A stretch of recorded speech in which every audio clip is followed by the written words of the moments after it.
உங்களுக்கு நிம்மதி உண்டாகுவதாக. தேவனுடைய இரக்கங்கள் அதிகமாவதாக. தேவன் என்ன சொல்றாங்கன்னா, சங்கீதம் 73:1, சுத்த இருதயம் உள்ளவர்களுக்கு தேவன் நல்லவராகவே இருக்கிறார். தேவன் நல்லவராகவே இருப்பாருங்க. ஃபுல்லாகவே இன்னைக்கு நல்லவராகவே இருப்பார். ஏன்னா உங்கள் மனசு சுத்தமாக இருக்குது, உங்கள் மனசில் பாவம் இல்லை, கரெக்டாக சுத்தமாக இருக்குது உங்கள் மனசு. அவர் உங்களுக்கு நல்லவராகவே இருப்பார். என்னங்க மனுஷங்க நல்லா பழகுறாங்கங்க, ஆனால் பழக பழக பழக அப்படியே கெட்டவங்களாக மாறிடுறாங்க. அப்படியே ஏன் தான் பழகணும் அப்படின்னு ஆயிடுது. ஆனால் இந்த தேவன் இருக்கார்ல, நீங்கள் பழக பழக அவர் எப்படி இருப்பார்? அப்படியே ஸ்வீட்டாகவே இருப்பார், நல்லவராகவே இருப்பார். அவர் கெட்டவராக மாறவே மாட்டார். மனுஷங்க கெட்டவராக மாறிடுவாங்க, கெட்டவங்களாக மாறிடுவாங்க. நல்லா இருப்பாங்க ஆனால் கெட்டவங்களாக மாறிடுவாங்க, ஏதோ ஒரு கெட்ட புத்தியை காமிப்பாங்க. ஆனால் நம்ம தேவன் இருக்கார்ல, நல்லவராகவே இருப்பார்.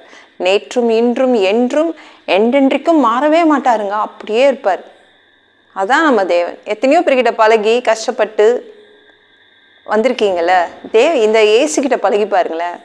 கர்த்தர் நல்லவர் என்பதை ருசித்து பாருங்கள். நம்ம கிச்சனில் சமைக்கும் போது ஒரு கரண்டி வச்சு குழம்ப டேஸ்ட் பண்ணுறோம், கூட்டை பொரியல்லாம் டேஸ்ட் பண்ணுறோம்ல, இந்த இயேசுவை நீங்கள் டேஸ்ட் பண்ணி பார்க்கணும், ருசித்து பார்க்கணும். எப்படி ருசித்து பார்க்கறது? உங்கள் மனசார அவரை ருசித்து பார்க்கணும். அவர் எவ்வளவு நல்லவர், எப்பேற்பட்டவர் அப்படின்னு அவரை நீங்கள் டேஸ்ட் பண்ணி பார்க்கணும். அவர் ரொம்ப நல்லவர், சரிங்களா? கெட்டவராக மாறவே மாட்டாருங்க. வீடை நம்ம அடிக்கடி சுத்தம் பண்ணுவோம்ல, அது மாதிரி இதயத்திற்குள்ள நம்ம மனசை நல்லா சுத்தமாக வச்சுக்கோங்க. சுத்தமாக வச்சுக்கிட்டிங்கன்னா உங்களுக்கு நல்லவராக இருப்பார். அதுக்கு ஒரு கண்டிஷன், இயேசு உங்ககிட்ட நல்லவராக இருக்கணும்னா என்ன பண்ணணும்? உங்களுடைய மனசை சுத்தப்படுத்தி வைக்கணும். நீங்கள் சுத்தப்படுத்தி வைக்கலன்னா அவர் கெட்டவராக மாறிடுவார். எப்பவும் மனசை சுத்தமாக வச்சுக்கோங்க, சரிங்களா? அந்த மனசு மற்றவங்கள கேவலமாக பார்க்கும், பொல்லாததுங்க நம்ம மனசு இருக்குதே, கேவலமாக மற்றவங்கள பற்றி தப்பாலாம் பேசும், எண்ணங்கள்லாம் வரும், தப்பான எண்ணங்கள்லாம் வரும். அப்போ என்ன பண்ணணும்? நம்ம மனசை சுத்தப்படுத்தணும். அப்படி சுத்தப்படுத்தும் போது தேவன் என்ன பண்ணுவார்? நல்லவராகவே உங்களுக்கு இருப்பார்.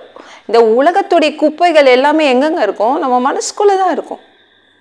மனசுக்குள்ள குப்பைகள் இருக்கும். அதை என்ன பண்ணணும்? அதை சுத்தப்படுத்தணும். தேவன்கிட்ட சாரி சாரி சாரி கேட்கணும். ஏசப்பா என் பாவத்தை மன்னிச்சிடுங்க, அவர்கிட்ட சாரி சாரி கேளுங்களேன், மனசு சுத்தமாக ஆயிடும்.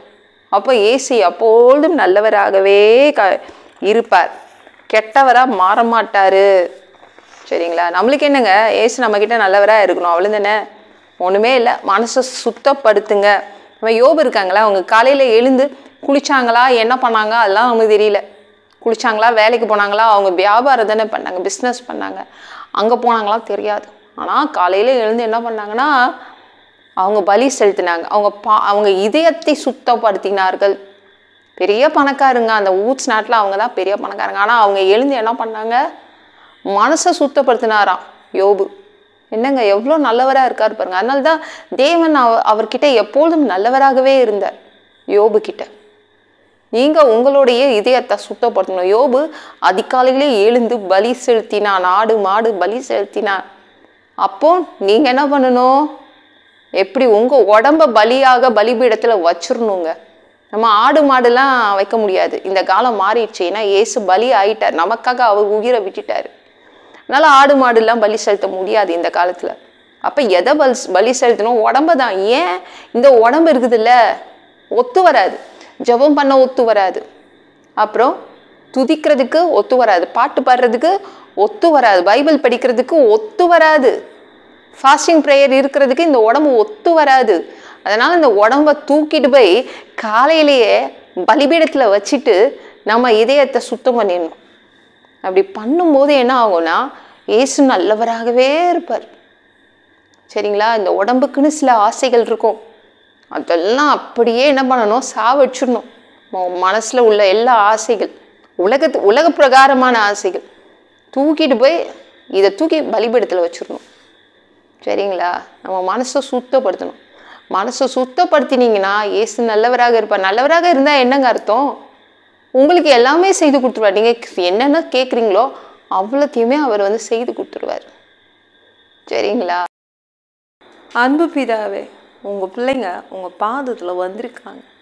உங்கள் பிள்ளைங்களுடைய இதயம் சுத்தமாக இருக்குது, அவங்களுடைய மனசு சுத்தமாக இருக்குது. அதனால் நீங்கள் நல்லவராகவே இருப்பீங்கப்பா. உங்கள் பிள்ளைங்களுக்கு நன்மைகள் செய்வீங்க, நல்லா வச்சுப்பீங்க. நன்றி. உங்கள் பிள்ளைங்க அவங்களுடைய இதயத்தை சுத்தமாக வச்சுருக்காங்க, பாவம் இல்லாமல் தூய்மைப்படுத்தி வச்சுருக்காங்க. நன்றி அப்பா.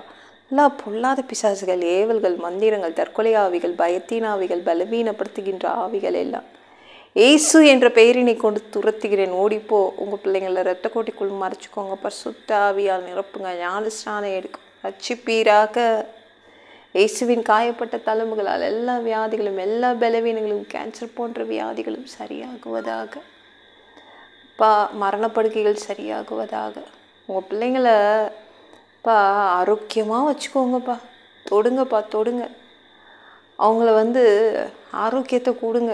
ஒரு டாக்டர் தொட்டால் எதுவும் நடக்காது. நீங்கள் தொடுங்களேன்ப்பா. நீங்கள் உங்கள் பிள்ளைங்களை தொடுங்கப்பா. தொட்டிங்கன்னா, நீங்கள் உங்கள் பிள்ளைங்களை நீங்கள் தொட்டிங்கன்னா உங்கள் பிள்ளைங்க சுகம் கிடச்சிடும். உங்கள் பிள்ளைங்களுக்கு நன்றி அப்பா. மனிதனாக பிறந்தா ஜீவ புஸ்தகத்தில் பேர் இருக்கணும். அப்படி இல்லைன்னா நரகத்தில் பூச்சி தள்ளிடுவீங்க. அந்த தீ எரிக்கிற இடத்துல எப்படி வாழ்கிறது? நாங்கள் பரலோகத்துக்கு வர ஆசைப்படுறோம். அங்கே அனுப்புங்க. அடித்து உதச்சி திருத்தி எங்களை பரலோகத்துக்கு அனுப்பிடுங்கப்பா. கழுவப்படாத பாவங்களை நல்லா கழுவி உங்கள் திரு ரத்தத்தை கொண்டு கழுவி எங்களை பரலோகத்துக்கு அனுப்பிடுங்கப்பா. எந்த ஒரு நொடி நீங்கள் 2வது தடவை இந்த பூமிக்கு வருவீங்க. நீ இயேசுவை வணங்கி வணங்கி காத்துட்ருக்கோம். பரிசுத்தமாக வாழ்ந்து வாழ்ந்து காத்துட்ருக்கோம்ப்பா. அந்த இமை பொழுதில் உங்களுக்கு ஒப்பான ஒரு உடம்பு கிடைக்கும். அதை பெற்றுக்கொண்டு மதிய வானத்தில் உங்களை பார்க்க, உங்களை சந்திக்க வருவோம். அந்த தருணமிட்ட நாங்கள் இழந்துடக்கூடாதுப்பா. நன்றி அப்பா. பரிசுத்தமாக வச்சுக்கோங்க. பரிசுத்தமாக வாழ்றது ஒரு மனிதனால் கூடாது. தயவு செய்து ஆண்டவரே, அதற்கும் நீங்கள் தான் உதவி செய்யணும்பா.